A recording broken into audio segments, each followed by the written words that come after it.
안녕하세요. 저는 딸기 만두 소리책 딸기입니다. 오늘 엄마가 읽어 주실 책은 그것도 괜찮겠네. 작가 이사카 코타로, 옹기니 오유리, 출판사 웅진 지식하우스입니다. 낭독을 허락해 주신 출판사 선생님 고맙습니다. 듣고 계신 이모, 삼촌 감사합니다. 사랑하고 축복합니다. 또 만나요. 안녕하세요. 저는 딸과 함께 책 읽는 엄마 소리책입니다. 오늘 제가 읽을 그것도 괜찮겠네. 이 작품은 추리소설로 유명한 이사카 코타로라는 작가의 작품입니다. 국내에서 처음 소개되는 10년 만에 펴낸 산문집입니다. 이 작가의 주요 작품은 골든 슬럼버, 사신 치바, 마왕, 후가는 육아, 화이트 레빗 등 다수의 작품이 있습니다. 우리는 책이라는 공간에서 다양한 사람들의 삶과 그들의 생각들을 엿보기도 하고, 그리고 그 삶 속에 들어가 또 다른 내가 주인공이 되기도 합니다. 오늘 이 책의 저자도 마찬가지입니다. 이 책의 저자의 삶도 별다를 거 없습니다. 다른 삶 속에 영감을 얻기도 하고, 누군가의 인터뷰에서 자신의 방향성을 찾기도 합니다. 오늘 어쩌면 이 책은 왠지 지루할 수도 있습니다. 이 책의 주인공이 나라면 어땠을까라고 쉬어가는 시간이 되었으면 좋겠습니다. 지루해? 그럼 제가 한번. 제게 영향을 준 말과 메시지들은 손으로 꼽을 수 없을 만큼 많습니다. 그중 몇 가지를 들자면, 먼저 그림이란 무엇인가 라는 책을 꼽아야겠습니다. 10대 시절 아버지가 주신 책인데 띠지에는 이런 말이 적혀 있습니다. 사람은 한 번 산다. 그것도 별로 길지 않은 기간을, 한 번뿐인 생을 상상력으로 채울 수 있다면 이보다 더 행복할 수는 없다. 너무도 매력적이고 무심한 이 말에 저는 훅 넘어갔습니다. 또 영화감독 마이클 리의 인터뷰 기사도 제게 영향을 미친 것 같습니다. 엔딩이 늘 불쑥 끝나버리는군요. 라는 기자의 말에 그는 이렇게 대답했습니다. 관객은 영화를 보면서 여행을 떠나는 것과 같습니다. 하지만 어느 시점이 오면 영화는 자, 우리는 여기 있을 테니 당신은 그대로 가던 길을 쭉 가라고 합니다. 그 기사를 읽고 그래, 내가 원하는 건 딱 이런 소설이다 라는 생각이 들었습니다. 문학상에 응모할 때도 떠오릅니다. 쓰고 싶은 소설을 제 생각대로 완성한 것까지는 좋았는데 어느 상에 응모하면 좋을지 고민하던 차에 죽비가 되어준 것이 신초 미스터리 클럽상에 응모 안내에 있던 심사위원의 말이었습니다. 그 책장을 메우고 있는 글들을 계속 읽어나가는 행위가 독자에게 쾌락을 주는가 아닌가. 아하, 그래. 소설이란 이런 거구나. 마치 등대를 발견한 것처럼 기뻤습니다. 또 이런 심사평도 생각납니다. 하세 세이슈의 꽤 도전적인 심사평이었습니다. 신인상의 심사위원으로 작품들을 읽어보았을 때 전체적으로 지루했다. 그 순간 아 그래 그럼 내가 한번 보내봐야겠구나 라는 생각이 물밀듯 밀려들었습니다. 독창적인 이야기를 만들고 싶은 마음은 늘 한결같지만 다른 이의 손으로 빚어진 영상과 문장들로부터 영향을 받는 것도 사실입니다. 앞으로도 그럴 거고 가능하면 그것들을 모두 담아내면서도 뭔가 줄 것이 더 있는 그런 소설을 쓰고 싶습니다. 그렇게 저를 키울 자유는 저 자신에게 있으니까요. 캐러멜 콩과 땅콩의 양. 아버지와 저는 나이 차이가 그리 크게 나지 않습니다. 아버지와 아들보다는 글쎄 연상의 친구 같은 느낌이랄까요? 아버지께 편지를 쓰기는 좀 멋쩍지만 아버지에 관해 글을 쓸 수는 있을 것 같습니다. 오랜 친구를 소개하는 기분으로 말입니다. 아버지는 행동파입니다. 지금 할 수 있는 일은 당장 해야 한다고 자주 말씀하셨습니다. 식사 중에 옷에 국물이 떨어지면 그 자리에서 얼른 행주를 집어 닦으면서 당장 하면 대체로 어떤 일이든 무난히 해결된다고 말씀하셨습니다. 판단력과 실행력이 뛰어나고 정의감이 남들보다 곱절은 강한 아버지는 별일 없는 평온한 일상보다 작은 소동이나 사건이 일어났을 때 반짝 기운을 냅니다. 당신이 운영하던 가게에서 돌발 사고가 발생하거나 고민거리가 있는 사람이 나타나면 그 전까지는 멍하니 앉아 경마 신문을 펼쳐두고 생전 결승선을 끊은 적이 없는 말 이름에 빨간 줄을 긋고 계시던 아버지는 갑자기 등줄기를 꼿꼿하게 펴면서 소대를 이끄는 대장이 되어 행동을 개시합니다. 제가 어릴 적부터 그랬습니다. 지금도 그럴 것입니다. 아버지는 선량한 사람입니다. 자기만 생각하는 사람은 떨려나게 마련이다. 라는 말도 곧잘 하셨습니다. 어릴 때 같이 목욕을 할 때면 더운 물을 휘저으면서 이것 보렴. 자기 쪽으로만 더운 물을 끌어모으려 하면 반대로 멀어지잖니 하고 말씀하셨습니다. 생각해보면 아버지께서 뭔가 득을 보려 동분서주하는 모습을 본 적이 없습니다. 다른 누군가에게 즐거움을 줄 때 당신의 눈은 생생해 보였습니다. 아버지는 남을 위해 뭔가를 할 때 최선을 다하고 때로는 약간의 돈을 쓰기도 하셨는데 그러다가 상대에게 배신이라도 당하면 그만 우울증 환자처럼 어깨에 힘이 쭉 빠졌습니다. 제가 어릴 적부터 그랬습니다. 지금도 그럴 것입니다. 아버지는 정의로운 사람입니다. 틀린 건 틀렸다고, 누군가 말해야만 한다고 곧잘 말씀하셨습니다. 인간의 무지를 이용해 이익을 챙기려는 부류가 나타나거나 권력을 이용해 약자를 밀어붙이려는 자가 있으면 아버지는 얼굴을 붉히며 분분히 화를 냈습니다.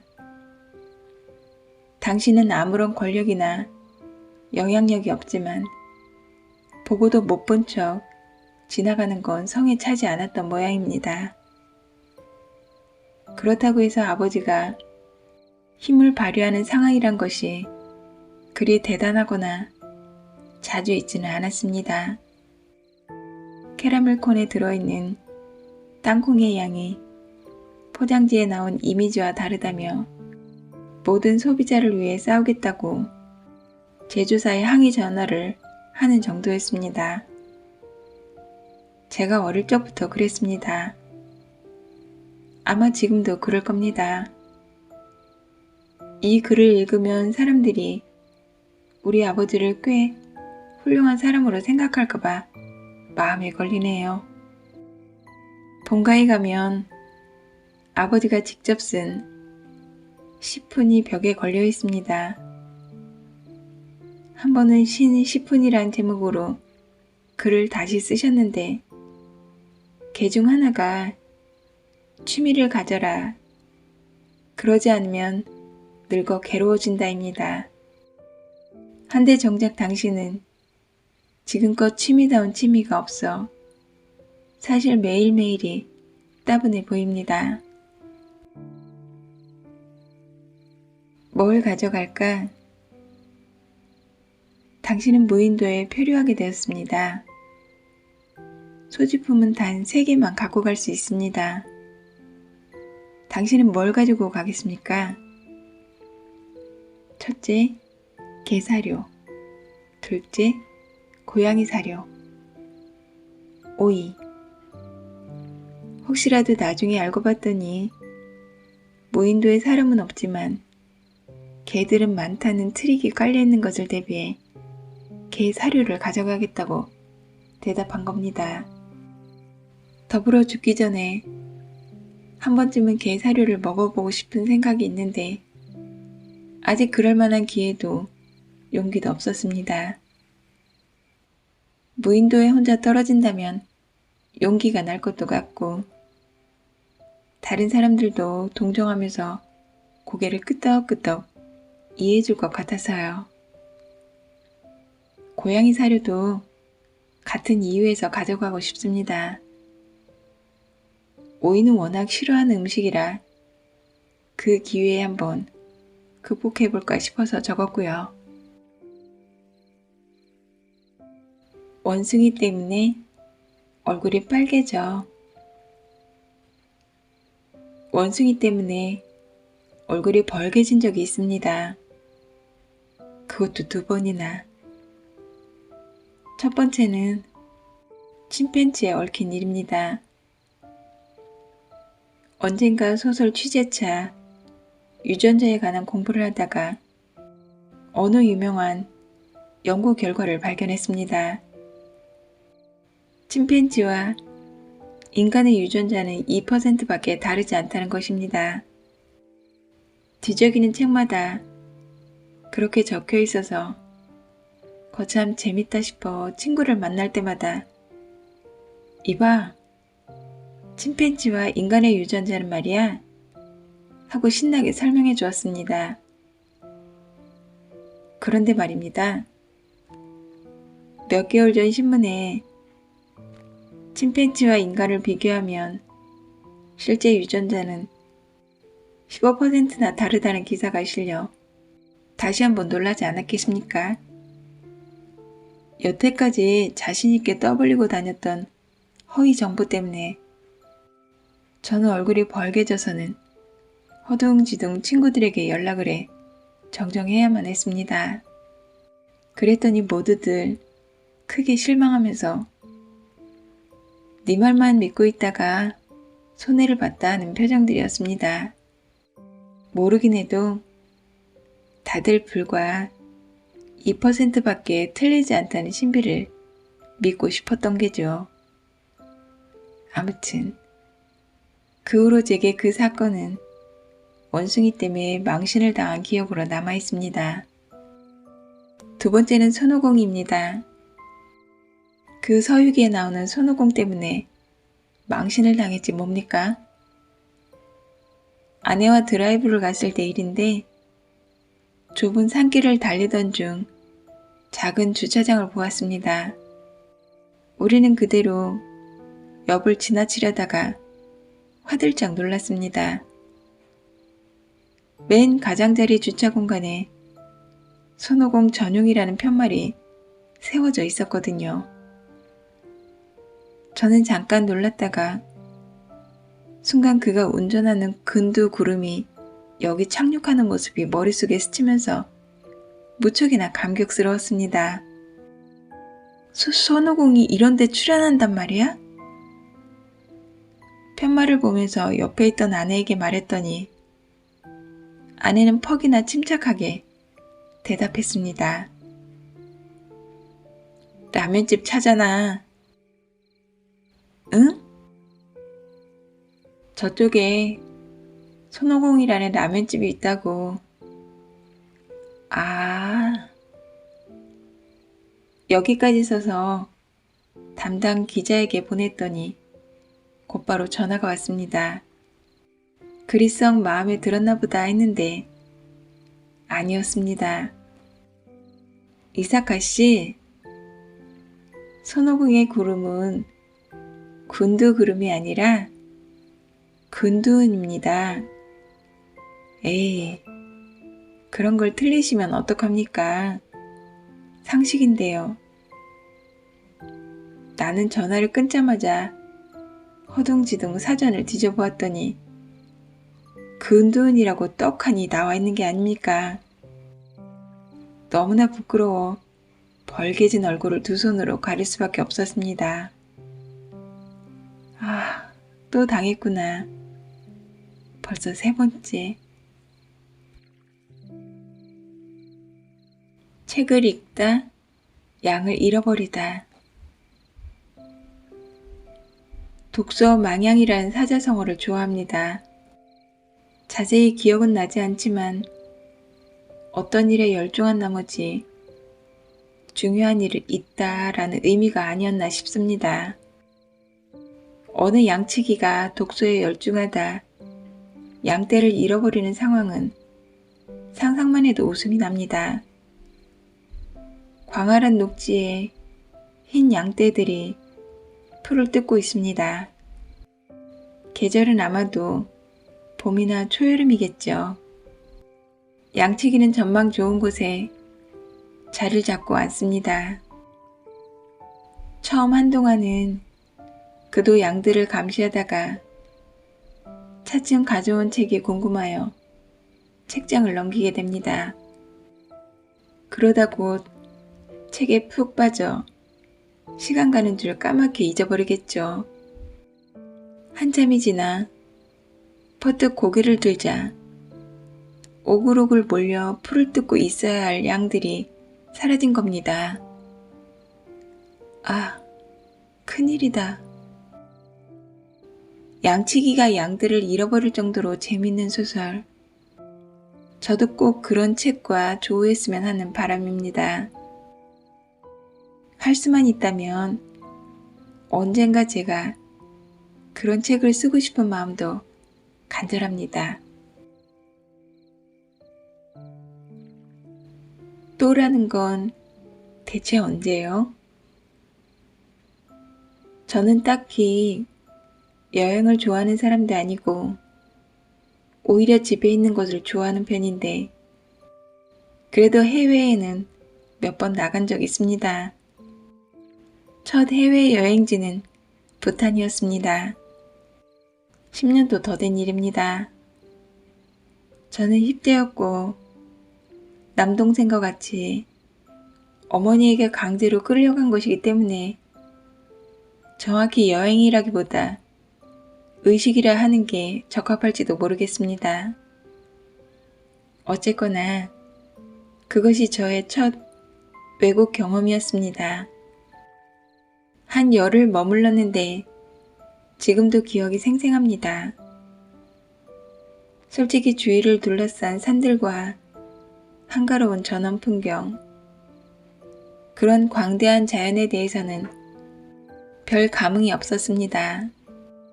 당시 저는 전형적인 10대였기 때문에 대자연에 감동하는 일은 촌스럽다고 생각한 거죠. 텔레비전에서 본 것과 똑같다는 생각에 자세히 둘러보지도 않았습니다. 얼마나 어리석고 안타까운 일인지요.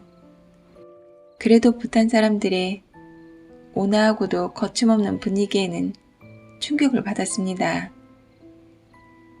우리나라와는 다른 낯선 풍경이었습니다. 산에 오른다고 해서 버스를 타고 가나 했더니 당나귀를 타야 했습니다. 몇 시간이나 걸려 정상에 도착해 그때부터 턱산이라는 절을 구경했습니다. 몇 발자국만 걸어도 숨이 턱까지 차오르고 힘들었습니다. 부탄이 워낙 고지대여서 그런 건데 그때는 무슨 병에 걸렸나 싶어 겁이 더럭 났었습니다. 그들은 차도 험하게 물고 늘 껌 비슷한 열매를 씹고 입안은 온통 시뻘겋고 기모노 같은 옷을 입었는데 누구를 봐도 헐렁한 느낌이었다는 점과 그러면서도 늘 미소를 띠고 있는 점이 인상적이었습니다. 누군가와 마주치면 실실 형식적인 미소를 짓던 나와는 달리 평소에는 진중한 표정을 하고 있다가 가끔씩 흔쾌히 씩 이를 내보이며 웃는 것이었습니다. 연령이나 성별을 막론하고 그 모습은 아주 예뻐 보였습니다. 현지에서는 부탄인 가이드가 꼭 붙어 다녔는데 그들이 또 아주 멋있었던 기억이 납니다. 영화배우 뺨치는 외모였거든요. 뿐만 아니라 가이드는 가이드인데 우리에게 서비스하는 기색은 전혀 없이 노상 껌을 씹고 있지를 않나. 바닥에서 주운 나뭇가지를 휘휘 휘두르기도 하고 산에서 돌을 집어던지기도 하는 모양새로 봐서는 직업 정신이라고는 없이 시간이나 때울 겸 같이 따라가주는 사람으로밖에 보이지 않았습니다. 이제서야 말이지만 저는 어린 마음에도 우리가 길 가다 만난 친구도 아니고 뭐 하는 짓이야? 하고 삿대질하고 본 마음이 굴뚝 같았죠. 당시 일본이 거품 경제의 한가운데 있었던 반면 부탄은 세계 최애 민국이었는데 그 가이드가 자꾸 일본은 작은 나라인데 미국을 누르다니 굉장하다고 말했던 기억이 납니다. 저는 짧은 영어로 어떻게든 일본은 다들 너무 바쁘게 사니 부탄이 더 좋다고 속내를 전하고 싶었지만 뜻대로 되지 않았습니다. 여행 중 가장 좋았던 순간은 부탄을 떠나던 날 부탄 공항에서 가이드들과 작별할 때였습니다. 부탄에서의 일정은 꽤 빡빡했던 데다 고지여서 저는 체력이 바닥났기 때문에 이제야 겨우 집에 간다는 생각에 마음이 그렇게 홀가분할 수가 없었습니다. 그때 가이드가 제게 악수를 청하며 쿨한 표정으로 이렇게 말하는 것이었습니다. See you again. 섭섭한 감정이 든 것은 시간이 조금 흐른 뒤 비행기에서 내렸을 때였습니다. 저 가이드는 매번 저런 식으로 함께했던 여행객을 그럼 또 만나요 하고 떠나보내시겠구나. 저 사람에게는 저 사람의 인생이 있으니 분명 나 같은 사람은 금세 잊어버리겠지? 이런 생각에 눈물이 나서 어게인이란 건 언제냐고 하고 소리치고 싶었습니다. 소설 지보리와 드로리의 코인 로커에 부탄 사람이 등장하는 것은 그런 연유에서입니다. 그러니 이 소설을 씀으로써 저는 당시의 가이드와 제외하고 절대로 오지 않을 어게인을 즐겼다고 생각합니다. 그는 오늘도 그 자리에서 돌을 던지고 있을까요? 그렇겠죠? 경험을 살리다. 얼마 전에 이사를 했습니다. 먼저 살던 집에서 얼마 떨어지지 않은 곳이지만 그래도 이사는 이사여서 책박스를 이리저리 옮기다가 허리를 다치고 말았습니다. 자고 일어나니 갑자기 허리가 오지끈하는 겁니다. 처음 겪는 일이라 당황스러워 꾸부정한 채로 절절매며 약국으로 갔습니다. 약사에게 살려달라고 매달렸는데 싸늘하게 대꾸하더군요. 허리가 삐끗하는 건 염자라고 하는데요. 열을 내리는 수밖에 없습니다. 정말입니까? 저는 반신반의하면서 비척거리며 집으로 와 얼음주머니를 허리에 대고 누웠습니다. 그랬는데 약사의 말이 틀린 건 아니었는지 하룻밤 지나니 통증이 가시기 시작했습니다. 언젠가 소설 속에서 허리 삐끗하는 장면을 현장감 있게 묘사할 날이 오지 않을까 강한 예감이 듭니다. 작가의 후기는 꼭 읽어드리고 싶었습니다. 에세이를 쓰면서 에세이는 소질이 없다고 말하기는 참 꺼려집니다. 어묵집 주인이 어묵 튀기는데 참 서툽니다 라고 하는 것처럼 왠지 죄 짓는 것 같고 불편한 마음이 드는 건 사실입니다. 떡은 떡집에서 라고 하나요? 소설을 쓰는 사람은 소설을 쓰는데 전념하고 그 기법을 발전시켜 나가야 하며 수필은 수필가가 써야 맞다고 생각합니다. 또 저 자신이 워낙 평범한 사람이며 평범한 날들을 보내고 있기 때문에 지어내는 이야기 말고는 다른 사람을 즐겁게 할 재주가 영 없기 때문이란 이유가 더 큽니다. 따라서 에세이 의뢰를 받아도 되도록 쓰지 말자 마음먹고 있지만 친한 편집자의 원고 청탁은 거절하고 싶지 않고 기획 의도에 따라서는 한번 해보고 싶은 마음도 있습니다. 아니, 이러니 저러니 해도 대기는 편집자분의 의뢰를 거절하지 못한 이유가 큽니다. 그렇다 보니 에세이집을 엮어낼 생각은 애당초 없었습니다. 당시에는 10년 뒤까지 이 일을 계속하고 있진 않겠지 생각했기 때문에 별 생각 없이 그러자고 선선히 대답했었습니다. 만약 10년 되는 해까지 일을 계속하고 있다 해도 막상 그때가 되면 그 이야기는 흐지부지 될 거라고 믿었던 구석도 없지 않았겠죠. 그런데 작년에 아라이 씨가 불쑥 에세이집 말인데요. 어차피 쓸 거 데뷔작이 발표된 날에 맞춰 출간합시다 하고 선언하는 게 아니겠습니까? 그렇게 저렇게 마음을 움직여 완성하게 된 것이 이 책입니다. 이번에 모은 에세이를 다시 읽다가 제가 얼마나 평범한 날을 보내야 하는지 알게 되었고 매번 같은 이야기를 하고 있구나 반성했죠. 다만 어떤 글이든 각각의 추억과 저의 마음이 담겨 있으니 이렇게 출간하게 된 것도 제게는 흐뭇하고 기쁜 일이 아닐 수 없습니다. 10년을 하루같이란 말도 있습니다. 이 말은 긴 세월, 좋은 의미이든 나쁜 의미이든 같은 상태로 있다는 뜻입니다. 10년 선수라는 말도 있죠. 선수 생활 10년째 되는 사람, 그 분야에 익숙한 사람, 다시 말해서 오랜 세월 그 일에 종사해 능수능란한 사람을 말합니다. 10년이면 강산도 변한다는 말은 10년을 한 단위로 사회를 보았을 때 현저한 변화가 있음을 뜻합니다. 변화에는 좋은 면과 나쁜 면, 평범한 면이 있죠. 어쨌든 그 세월 동안 독자 여러분께도 감사할 따름입니다.